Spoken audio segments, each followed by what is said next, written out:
आज हम बना रहे हैं मिक्स सब्जियों का अचार। ये सब्ज मिर्च का मसाला, अब हम इसको मिक्स कर रहे हैं।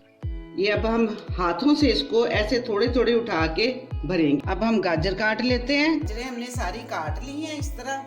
सब्ज मिर्च देके मैंने इसमें वो मसाला भर लिया है। खुश्क धनिया, इसको हम हल्का हल्का क्रश करेंगे।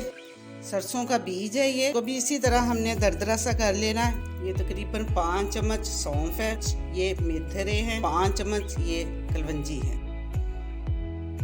3 खाने के चम्मच हल्दी है, सुरख मिर्च या तकरीबन नमक, लाल मिर्च। सारा मसाला अच्छी तरह मिक्स करेंगे। थोड़ी थोड़ी गाजरें डालेंगे, इस तरह मसाला लगाएंगे।